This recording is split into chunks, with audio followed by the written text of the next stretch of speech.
سعدی، حافظ، مولانا یا بیدل کی شعر بشنو از نی چون حکایت میکند گفته بود؟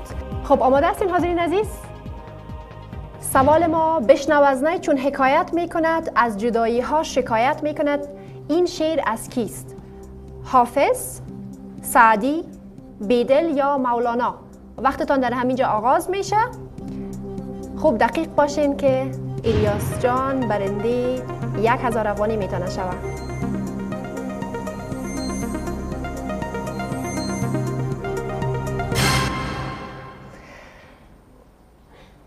خب تشکر از شما. ببینیم که جواب حاضرین ما چی بود. گزینه الف، ب و جیم بسیار فیصدی کم انتخاب کردن. 2% گزینه الف انتخاب کرده، 11% گزینه ب، 4% گزینه جیم و 83% گزینه دال انتخاب کرده. مولانای بلخی. متیقن هستین با حاضرین ما الیاس جان؟ چیز بگویم قرنشن چون سر از اون هیچ شکی نداشتم و زیادتر اوقات با این عقیده هستم که اکثریت ها نسبتاً بعض اوقات درست نمیگن، پس اقلیت میگیریم. اگر فال حافظ میدین حتما و نیت میکنین حافظ برتان میگفت که چی را باید انتخاب کنیم. باید یک کتاب حافظ بخرین بعد از برنامه. بله. خب پس میخوایم با اقلیت بریم، یعنی الف، یعنی که گزینه دال اکثریت گزینه دال انتخاب کردن. درست؟ پس گزینه دال از کامپیوتر خواهش میکنم که لاک کنه.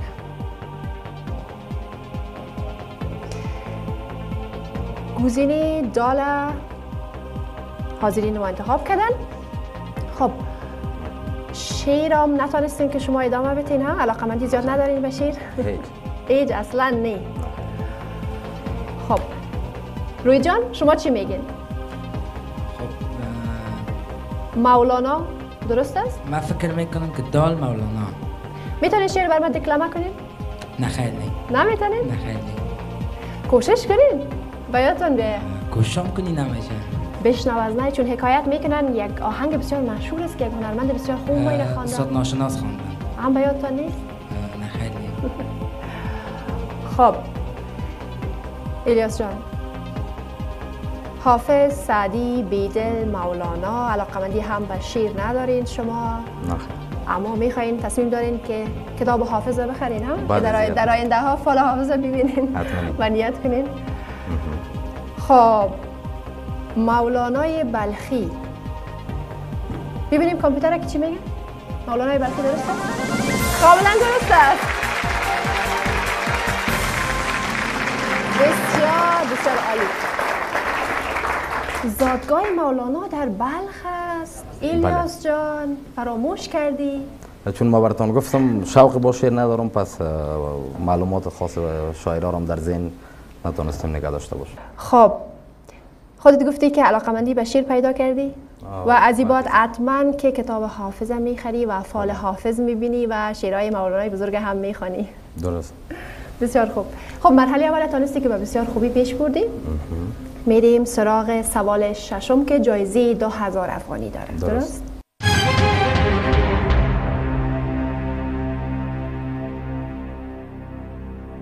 سوال ششم که جایزه 2000 افغانی داره الیاس جان. با اساس رتبه نظامی در افغانستان بعد از تورن جنرال کدام رتبه می آید؟ الف ستر جنرال، ب برید جنرال، جیم دگر جنرال یا دال مارشال؟ با اساس رتبه نظامی در افغانستان بعد از تورن جنرال کدام رتبه می آید؟ الف استر جنرال، ب برید جنرال، جیم دگر جنرال و دال مارشال. دالش خو مارشال امکان نداره، خاطر که بسیار یک رتبه بالا است. طوری که معلومات دارم شخصی که اگر ملک را فتح میکنه بعداً برش رتبه مارشالی داده میشه و استر جنرال هم بعد از وزیر دفاع ما چوکی دوم الا سیوم ایفای وظیفه میکنه در نظامی و رتبه مارشال معاون رئیس جمهور اسلامی افغانستان دارن. قاسم مارشال فهیم. بله.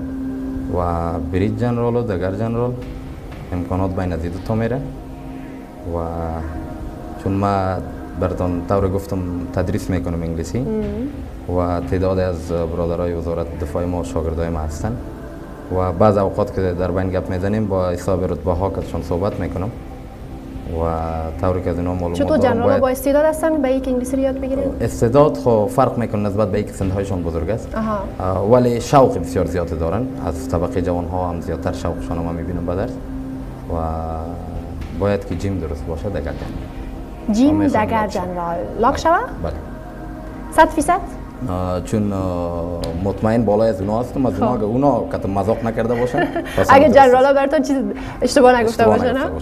خب پس از کامپیوتر خواهش میکنم که گزینه جیم لاک کنه. دگر جنرال الیاس جان متیقن هستن. دگر جنرال چون که جنرال ها بسیار کوشش کرده بودن که انگلیسی را خوب یاد بگیرن و بر شما هم جواب درست ارائه کردن. یعنی کاملا درست است.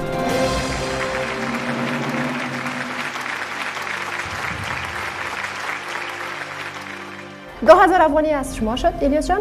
درست. سوال هفتم جایزش 4000 افغانی است. درست.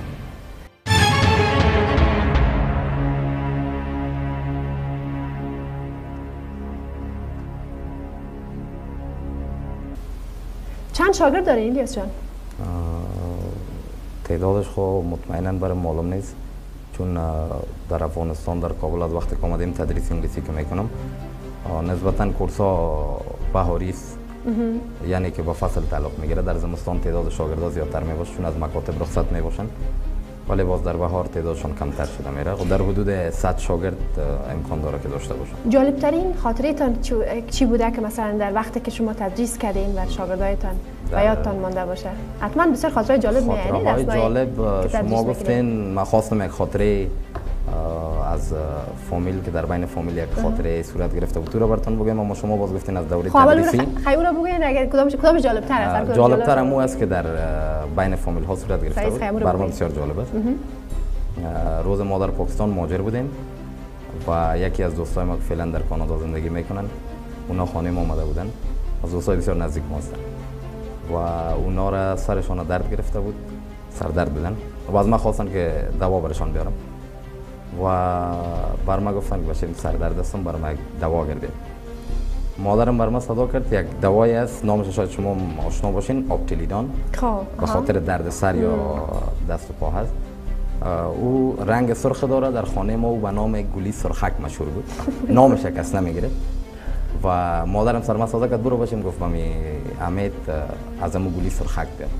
یه امیم درست نشنید گفت بچه ما سردرد داشتم مولی سرخک چی کنم بر ما گلی سرخک میگو دیگه. این بر ما بسیار زیاد جالب بود. باز پسانتر برشان گفتم نخیر نه دوایی از به نام آپتیلیدان که ما نامش هم سرخک در بین فامیل مانده و این خاطر جالب بود راستی.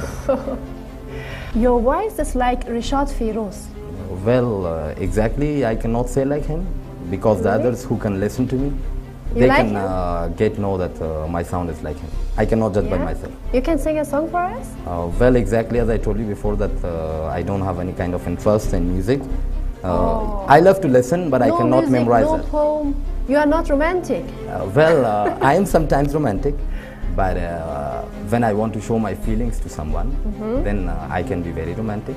So now you can sing a song for this someone, huh? برای شخصی که exactly I love to hear or to listen to the songs, but exactly I cannot memorize the taps or the words of a song. I can help you.